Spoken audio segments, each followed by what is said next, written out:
حضور صلی اللہ تعالیٰ علیہ وسلم اپنے مبارک گدھے کے اوپر سواری فرما رہے ہیں، یافور کے اوپر۔ آپ کے شایان شان تو یہ ہے کہ براق کے اوپر سواری فرمائیں، براق کے اوپر سواری فرمائیں، یہ شایان شان ہے۔ لیکن گدھے کے اوپر سواری اس لیے فرمائی، آپ کو معلوم تھا میری امت میں کئی غریب بھی ہوں گے جن کو اونٹ میسر نہیں ہوگا، گھوڑا میسر نہیں ہوگا، جن کو کوئی اور سواری میسر نہیں ہوگی، اگر ان کو گدھا بھی نصیب ہو جائے تو ان کا morale ڈاؤن نہ ہو۔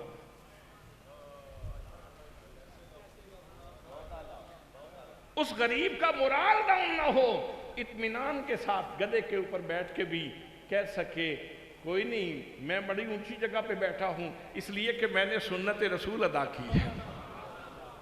ہاں ایک بات عرض کروں، وہ جو میرے نبی کا گدھا ہے نا،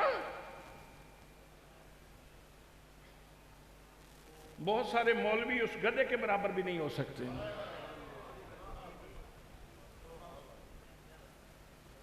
اے میرا لیڈن لوکی تیرے نال سونیا، اے میرا لیڈن لوکی تیرے نال سونیا، اے میرا لیڈن لوکی تیرے نال سونیا، تینوں رب نے بنائے بے مثال سونیا، اے میرا لیڈن لوکی۔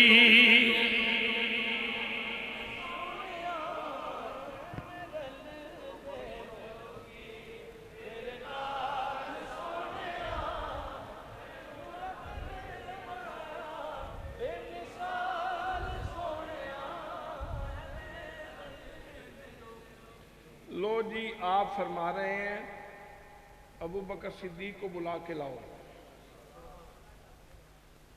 عمر فاروق کو بلا کے لاؤ، عثمان غنی کو بلا کے لاؤ، حیدر کرار کو بلا کے لاؤ۔ جس صحابی کا نام لیا جاتا ہے اس کو پتا ہے کس کا نام لیا جا رہا ہے، وہ دوڑتا ہوا جا رہا ہے گلیوں میں، اس کو پتا ہے کہ کس کا نام لیا جا رہا ہے، اور جا کے دروازے پہ منہ مارتا ہے تو آنے والا آ کے دروازہ کھول کے خوش ہو جاتا ہے، یار کا قاصد آیا ہے۔ لیکن جو چیز عرض کرنا چاہ رہا ہوں وہ یہ ہے کہ ابو بکر صدیق کو سمجھنے کے لیے، یعنی ان لفظوں کو سمجھنے کے لیے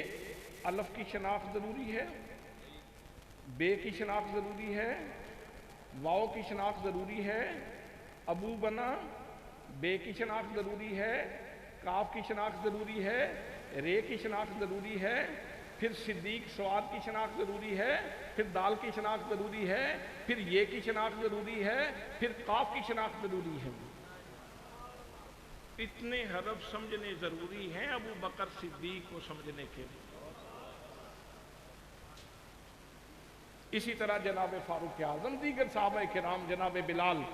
تو اس کا مطلب یہ ہے کہ حضور نے جس سواری کو نوازا،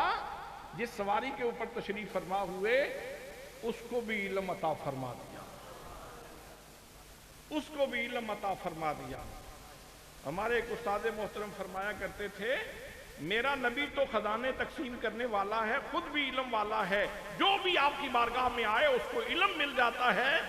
کوئی گدھا آوے نہیں تو دا کیڑا علاج کریے۔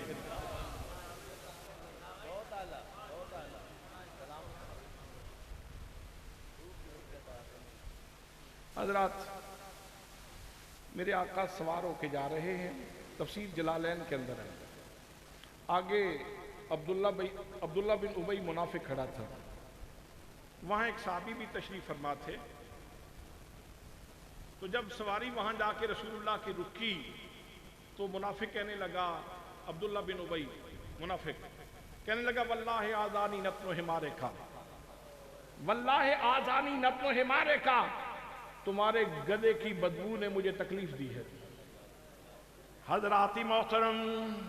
منافق نے اپنی بولی، لیکن ساتھ ہی صحابی رسول کھڑے تھے،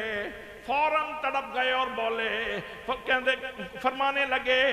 واللہ لحمار رسول اللہ صلی اللہ تعالیٰ علیہ وسلم اطیب ریحا منکا. عبداللہ بن ابی منافق اپنی زبان کو بند کرو، میرے نبی کا گدا تجھ سے زیادہ خوشبودار ہے. اے میرا لیدن لوکی تیرے نال سونیا، اے میرا لیدن لوکی تیرے نال سونیا. تینوں رب نے بنایا بے مثال سونیا، اے میرا لیدن لوکی